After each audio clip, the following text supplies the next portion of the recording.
Mesdames et messieurs, soyez salués où que vous soyez, partout à travers les quatre coins du globe. Alors, nous allons parler de ce monsieur, le nouveau secrétaire général de l'OTAN qui veut réellement faire un défi avec Vladimir Poutine. Il veut jouer avec le feu. Il veut complètement s'amuser et montrer à Poutine que lui, c'est garçon. Ah oui, ce monsieur est venu avec force. Ce monsieur, d'abord, il faut le savoir, il s'appelle monsieur Mark Rutte. C'est un ancien ministre néerlandais qui est un ancien coordonnateur des troupes en Irak lors du conflit d'Irak. Vous vous rappelez? Ah oui, c'est ce monsieur qui avait le bâton de commandement, on peut le dire ainsi. Et tellement que lui, c'est un monsieur qui ne rigole pas. Il ne rigole pas. Et c'est pourquoi il a été envoyé du côté de l'OTAN en tant que secrétaire général de l'OTAN, où il a pris les fonctions le 1er octobre 2024. Alors, mesdames, mesdemoiselles et messieurs, lors de sa prise de service, de fonction, ce monsieur a complètement montré à Poutine qu'il est venu, mais pour faire face à la Russie complète. Il est venu montrer ses muscles à Vladimir Poutine. Alors, en ce jour du 3 octobre 2024, il s'est rendu du côté de l'Ukraine pour rencontrer M. Volodymyr Zelensky. Alors, il est arrivé, mais les déclarations qu'il a faites contre M. Vladimir Poutine, ce que ce monsieur prépare contre la Russie, on se pose bien des questions. Est-ce qu'il va pouvoir dépasser tous les présidents réunis du monde qui ont essayé de faire les mains et les pieds pour faire face à la Fédération de Russie? Voilà où on se pose la première question. Vu ses déclarations, vu ses prises de décision, vu sa détermination, mais il faut le dire réellement parlant, ce monsieur est déterminé. Il n'a pas l'air de rigoler avec Vladimir Poutine. Mais, vous savez, lorsque vous partez voler du miel sur le nid d'abeilles, lorsque un abeille ou bien le groupe d'abeilles ne t'a pas encore poursuivi, tu ne pourras pas comprendre ce que c'est que la piqûre d'une abeille. Vous comprenez? Alors, c'est le cas de ce monsieur. Écoutez ses déclarations. Qu'est-ce qu'il a dit? Qu'est-ce qui s'est réellement passé du territoire sur le territoire ukrainien avec la visite de ce monsieur? Qu'est-ce qu'ils se sont dit? Qu'est-ce qu'il a envoyé comme message aux autorités ukrainiennes, au peuple ukrainien de l'OTAN et à la Fédération de Russie? C'est dans ce cadre que nous allons décortiquer et analyser au sein de cette vidéoconférence.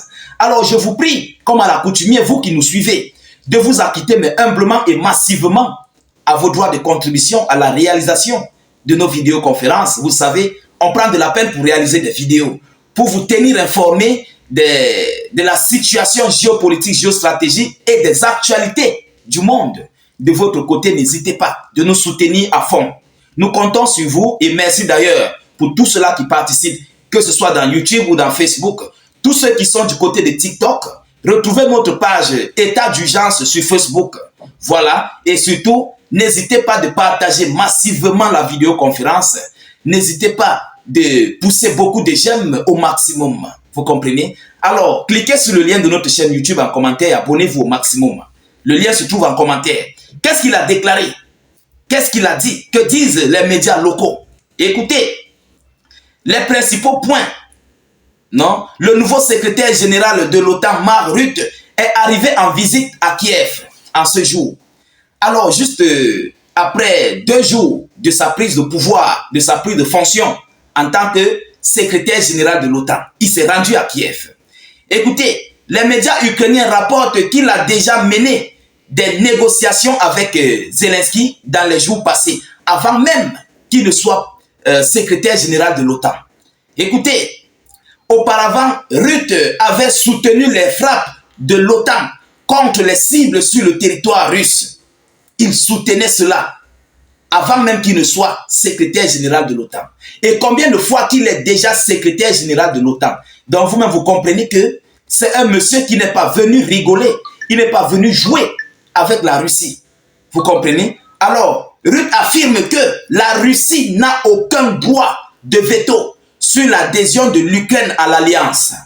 Oui, voilà quelqu'un qui a décidé de faire le bras de fer. Donc, il a dépassé l'Union européenne, il a dépassé les États-Unis d'Amérique, il a complètement dépassé tout le monde.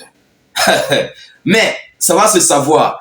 Écoutez, le nouveau secrétaire général de l'OTAN l'a annoncé à son arrivée à Kiev. Il a également qualifié la priorité de l'augmentation de l'aide à l'Ukraine et la reconstitution des stocks d'armes dans les pays de l'Alliance. Mais pourquoi la reconstitution des stocks d'armes des pays de l'Alliance?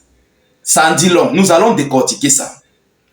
Vous comprenez? Voilà les points clés. Il dit, je cite, Joe Biden réfléchit si l'Ukraine aura l'autorisation de mener des frappes à longue portée sur le territoire russe et donnera sa réponse lors du prochain sommet à Ramstein le 12 octobre. Vous comprenez? Parce que Volodymyr Zelensky a demandé à ce qu'on puisse autoriser l'Ukraine à frapper. C'est là qu'il a répondu. Il a envoyé cette réponse. Voilà ici le deuxième point clé. L'OTAN n'est actuellement pas prêt à abattre des missiles et des drones russes au-dessus de l'Ukraine. C'est lorsque Zelensky a demandé que j'ai besoin qu'on m'aide pour cibler les missiles russes qui viennent sur notre territoire. Il a complètement dit non. Oui, il a dit non. Alors voilà la troisième partie où Vladimir Poutine ne pardonnera jamais.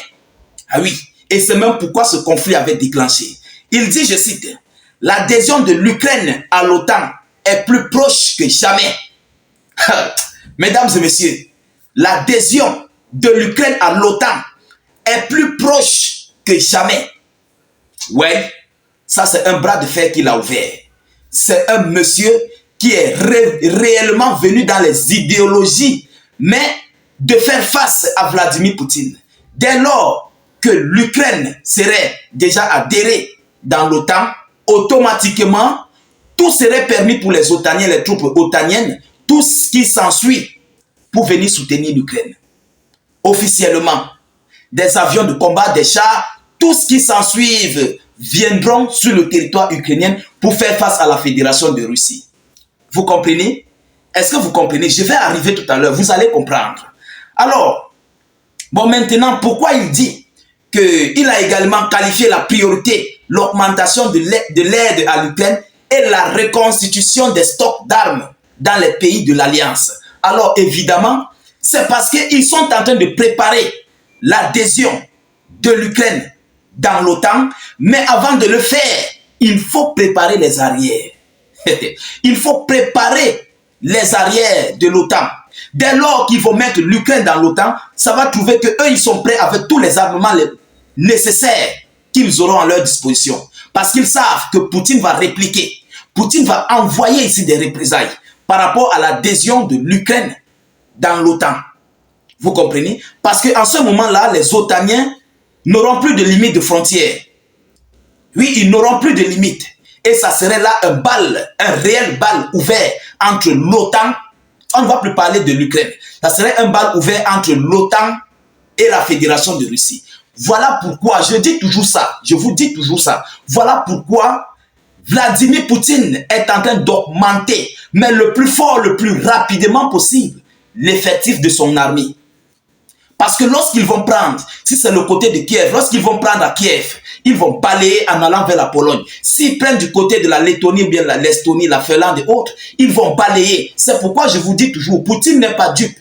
Hier, il a signé une loi qui autorise tous les prisonniers volontaires qui veulent adhérer à l'armée russe sur l'ensemble du territoire de la Fédération de Russie. Il n'est pas dupe. Il y a combien de centres de détention sur la Fédération de Russie? Il y a combien? Imaginez-vous, tous ces prisonniers viennent entrer dans l'armée. Poutine n'est pas dupe. Je vous dis toujours, il y aura une invasion russe sur les pays de l'OTAN. Écrivez, je ne cesse de vous le dire cela. Poutine voit tout ce qui se passe. Il a les renseignements. Il connaît tout ce qui se passe. Vous comprenez?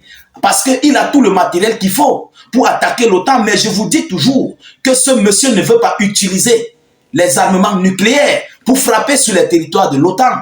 Ils vont faire une G qui va vraiment prendre du temps. Ça serait une G à long terme, mais qui va aller très vite. Oui, ça va aller très vite. Parce que dès lors que les troupes russes vont commencer à s'avancer sur l'Ukraine, ils feront face à l'OTAN.